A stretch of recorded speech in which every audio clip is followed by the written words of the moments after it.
So before I get into this review for NXT, I'm going to put this plug in right now. NXT just broke the news that they're going to have their next 2-hour special on May 23rd. It's going to be called NXT TakeOver. And so with that out of the way, here's my review as well as the results for this week's episode of NXT.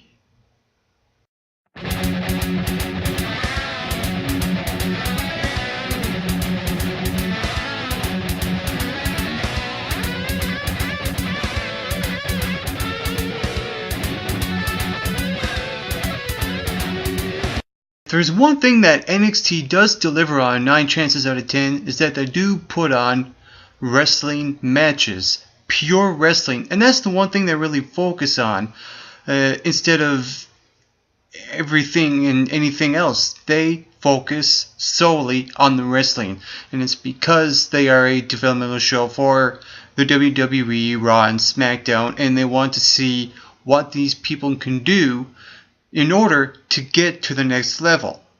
Now, even though they do put on wrestling matches lately for the past number of weeks on NXT, they've been putting on very, very short matches, and we don't get to see their full potential in the ring, and it's a shame, I think, in my opinion, because really we just don't get to see enough of these guys competing in the ring, and that's the bottom line. And the way the show started off, to me, was very questionable. It wasn't all that great. You have Alexander Rusev taking on Travis Tyler, and throughout this entire jobber squash match, the fans are pretty much not even invested in this match at all. They were going into business with themselves with the Adam Rose chants and other chants as well, so they never really cared about this match at all. And you know when the fans are not being invested into a match, when a match is actually really bad, and this was bad. Even though I think it is the right way to establish Rusev, I question why Alexander Rusev is even on NXT, because he's being established as that dominant force, or whatever you want to call it, on Raw and SmackDown now. So why is he back here doing a jobber squash match on NXT? What's the point? There's no point. So, and to me, the first match on the show really didn't sit all that well. And I thought the show was actually going to go downhill a little bit. It picked up again, but it drastically made another left turn. But it ended on a high note, which was all well and good. And I'll get to all that later on. Now, earlier on the show, we got to see Paige and JBL in a scene, and JBL relinquished Paige for the NXT Women's Championship. And then later on, we got to see her in a tag team match with Emma to take on Sasha Banks versus Charlotte. And this was built around who was Emma's partner going to be. You know, we were excited. We are ready to ramp this up into high gear.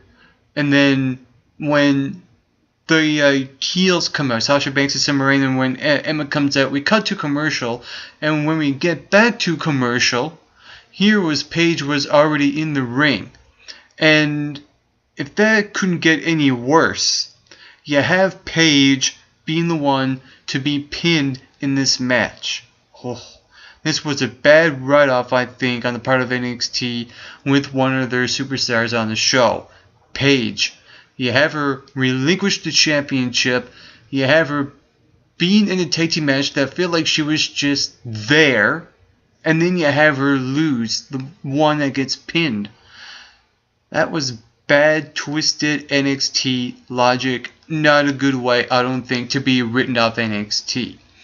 Now, with that being said, with this tag team match, I thought it was actually a not half bad match. I think Charlotte has improved a little bit in the ring. I noticed a spot that stood out to me when she applied this leg scissor on her opponent, and she flipped over and she held on to her opponent with the leg scissor. I thought that was really good. It really stood out to me, and She was doing a couple of moves, like she was using the figure 4 position on her opponent's head, as well as doing the Ric Flair flop. I think if she lays off doing the whole Ric Flair antics, it would help her become someone on her own without being Ric Flair's daughter. And that's really tough because Ric Flair is a well-known legend in the WWE, and it's tough to get away from that, being Ric Flair's daughter, and to be your own diva.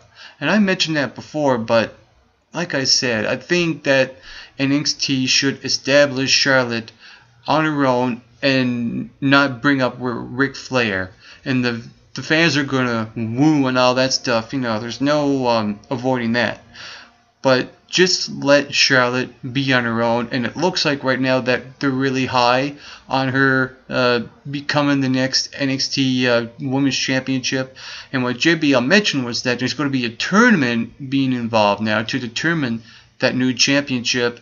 And the issue I have with that is that there's not enough divas or women on NXT, just the ones that are on that show, to have a tournament, because you only have 3 or 4. You have Paige, well, not Paige, but you have Sasha Banks, Charlotte, even Bayley, and you have Emma and Paige that are now up on the main roster.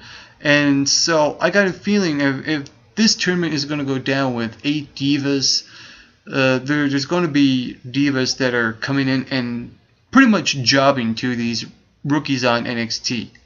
And that's ultimately what's going to end up being happening. And I think they should change up the stipulation match. I think the tournament is being overused now. You had the tournament to crown a new NXT Women's Champion when Paige won, and I think they should do something different right now, because there's also the Intercontinental Tournament as well, so you want to keep it fresh. I would like to see different things. You can use a gauntlet match, you can have qualifying matches to a 4-way elimination type of match, or do anything. Do something different to establish your new NXT Women's Championship. That's the only little issue. So I'm interested to see where this is going to go, and yet I could understand Paige losing, because I don't think that any other diva on NXT is ready to be that NXT Women's Championship just yet. Moving on, we get to see Tyson Kidd versus Mason Ryan, and I was worried going into this match because I thought that Tyson Kidd was going to get squashed by Mason Ryan and get jobbed out. No, that did not happen. I was actually surprised by that. I like that Tyson Kidd went over on Mason Ryan, and these two actually worked very well in the ring in the short amount of time they were in the ring. And my only complaint was that it should have been longer. We should have seen a lot more Tyson Kidd. We should have seen a lot more Mason Ryan. So with that being said, I'm 50-50 split. Overall, it was a solid match for what it was worth, for the short amount of time it was worth, but we need to see a lot more of these two in the ring. And we also saw Angelo Dawkins, and I'm like, man, where the heck has this guy been? And he went one-on-one with Tyler Breeze, and as soon as his music hit, I knew this was going to be another short match once again, where Tyler Breeze went over. And like I said, very, very short match, and we don't get to see a lot of Tyler Breeze since that match he had with Adrian Neville a few weeks ago, where he actually stood out to me. He was actually really good in that match. And now lately he's been utilized in other backstage skip-its or very, very short matches. They need to put in a lot more effort into this gimmick of Tyler Breeze. I like to see a lot more gimmicky things with him.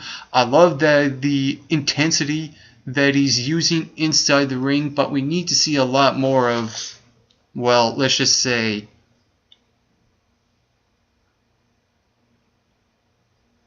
stuff like that. We need to see more of that from Tyler Breeze. And the main event was the six-man tag team match. It was Corey Graves and the Ascension taking on the Usos and Sami Zayn.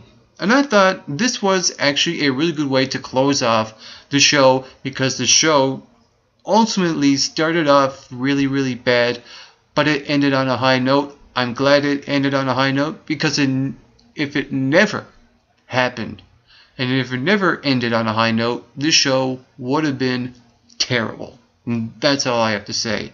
But when it comes to this six-man tag team match, I thought the last few minutes of this match was the best part, where you have bodies flying everywhere, you have Sami Zayn and one of the Usos diving out on the Ascension, and then you have the other Uso dive onto Corey Graves and get the pin. So I'm glad it ended on a high note. It was a good match. It was a very solid closer. Good tag team work from all parties involved. And I like the idea of the Ascension being in the main event as well, instead of jobbing out to, well, not jobbing out, but being the ones that are being involved in matches where they're facing jobbers. So I like that that they did face a better team than them in the Usos.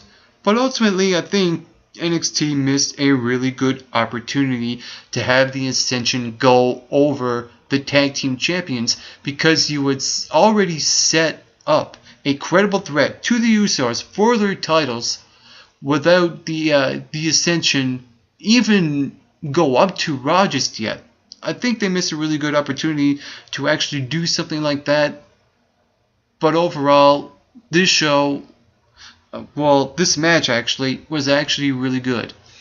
And overall, this show was really a hit and miss kind of episode, where you had a bad opener, a good finish, a decent Divas match, and a couple of short matches in between. I think NXT should go back to doing 4 matches that are 10 to 15 minutes long, because to me, that's where we get to see the best out of these NXT superstars, and we actually get to see them a lot more in the ring.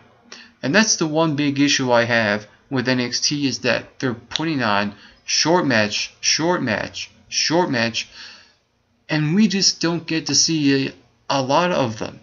And I worry, because when we don't get to see a lot from for an example, Tyler Breeze, if we don't get to see a lot of him, how is that going to help him in the long term going up to Raw? What does that do for him? Nothing. So I think NXT should smarten up a little and start putting longer matches on the show. So overall, this was a hit and miss type of show. To me, this was a 6 out of 10. I'm not going to say this show was a fail, but it's one of those shows where you'll probably end up with a concussion and not going to remember it over the weekend. Yep, already forgotten. And if you saw this episode of NXT, what did you think about it? Whatever you thought, comment below, let me know. While you're at it, you can hit that subscribe button down below this video. You can follow MRB Wrestling on Twitter, and you can like us on Facebook at the Mick Rock and Bolt Wrestling Review Show. And on a final note to all you viewers watching, get plenty of rest and always do your best.